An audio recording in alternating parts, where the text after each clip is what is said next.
9,800 tons of steel do not sink. They undergo a structural disintegration of buoyancy. At 0:14, two torpedoes tore the USS Indianapolis into 3 pieces in under 12 minutes. 900 men entered the water alive, but the Navy didn't even know they were missing. For the next 4 days, the survivors weren't just fighting the ocean, they were being erased by a bureaucratic error. By the time a pilot looked down by accident, only 316 remained. This is the forensic reality of the ship that never arrived.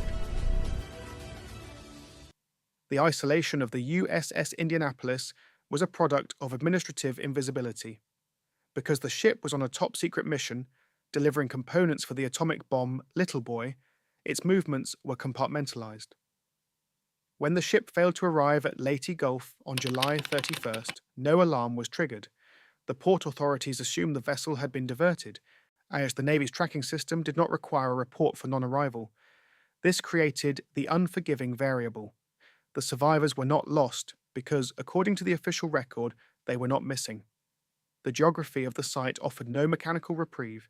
The survivors were suspended over the Palau Trench, a 12,000-foot vertical void.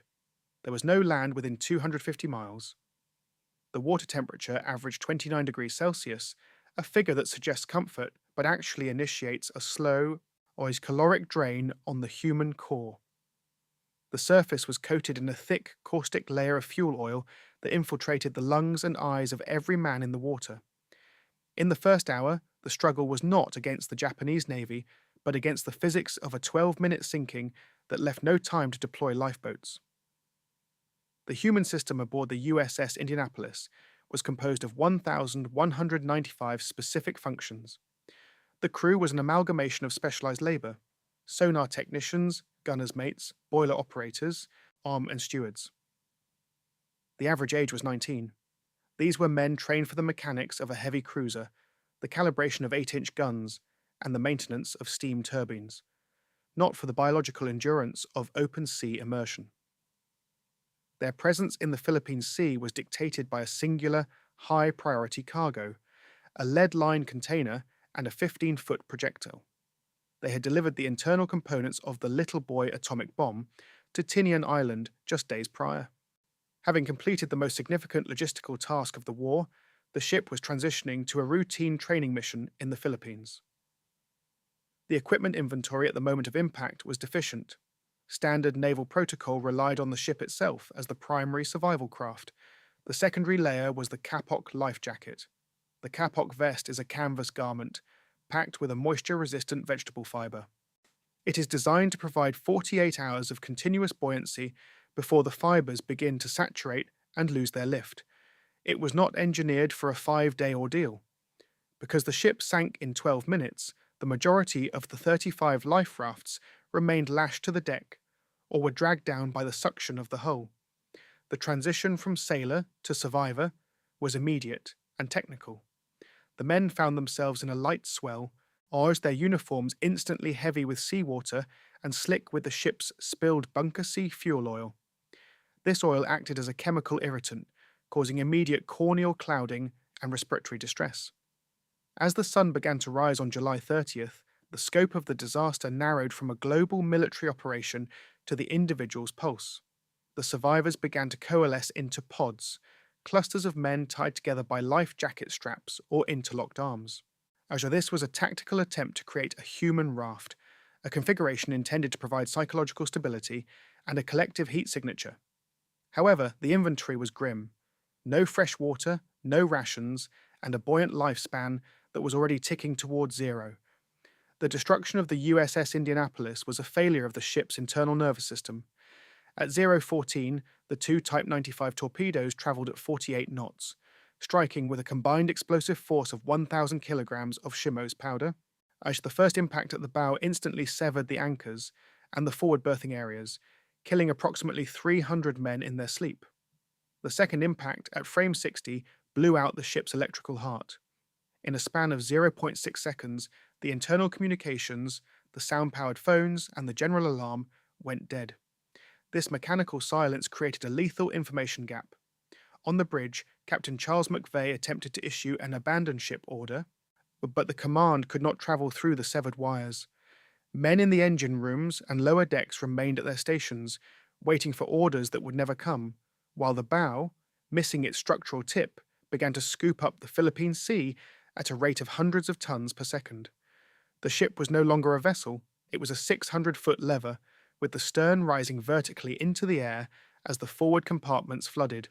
The mistake that rendered the situation irreversible was a combination of tactical assumption and bureaucratic inertia. McVeigh had requested a destroyer escort for the transit from Tinian to Leyte, a request that was denied because the route was considered rear area and safe. Consequently, the Indianapolis was sailing alone, without sonar equipment to detect the I-58 submarine. Furthermore, the distress signal, manually keyed by radio operators using emergency power, was picked up by 3 separate stations. At the first, the operator was drunk.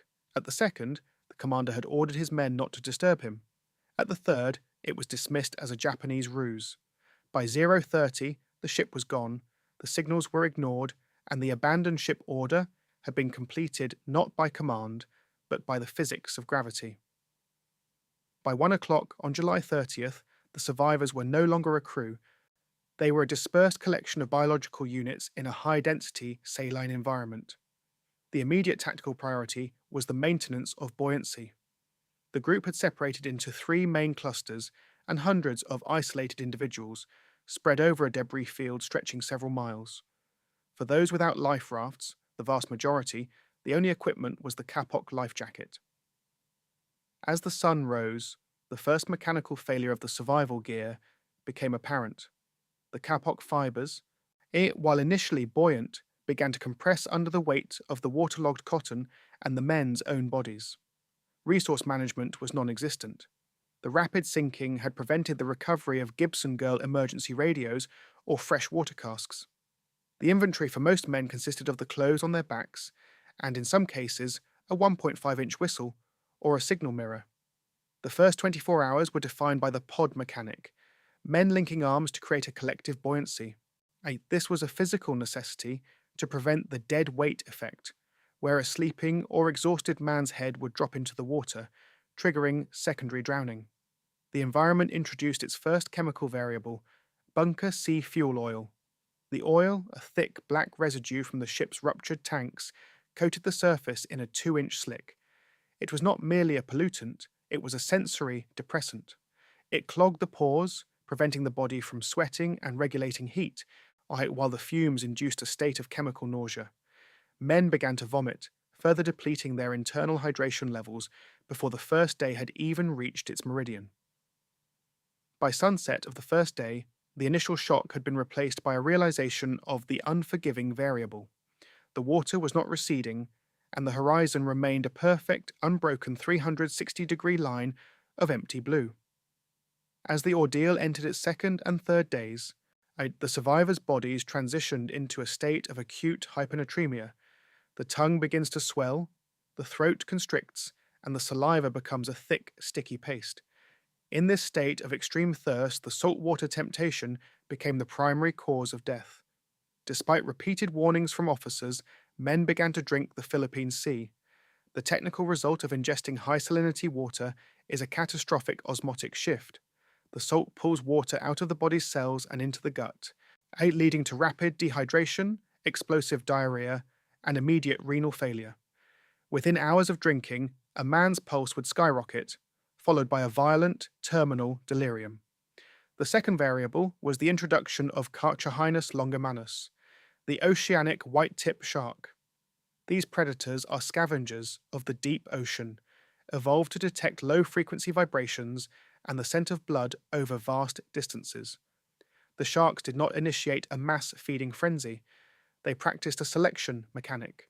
They patrolled the edges of the pods, bumping survivors with their rough, sandpaper-like skin to test for vitality. Those who died from dehydration or exhaustion were taken first, pulled silently beneath the surface.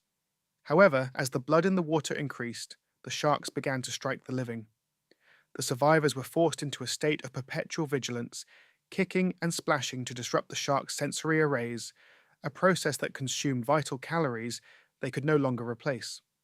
By the 72-hour mark, The kapok vests had reached their saturation limit. The vegetable fibers were now sodden, losing nearly 25% of their original lift. Men were forced to tread water manually just to keep their mouths above the swell. The skin, immersed in salt water for 3 days, began to undergo maceration, the softening and breaking down of tissue. The fuel oil, once a suffocating coat, now acted as a corrosive agent in the tropical sun, or it's causing second-degree chemical burns across the face and shoulders. The biological system was failing. The human system was about to fracture. By August 2nd, the survivors had entered the final stage of metabolic failure. Without caloric intake or fresh water for over 80 hours, the body initiated autophagy, a process where the metabolism begins to break down its own muscle tissue to provide glucose to the brain. This was accompanied by severe electrolyte imbalances.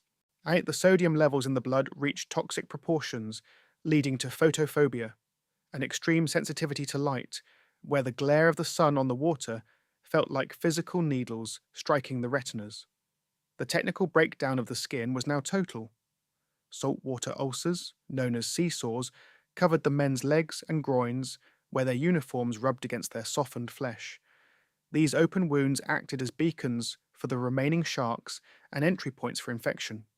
Many men experienced a drop in core body temperature during the night, despite the tropical climate.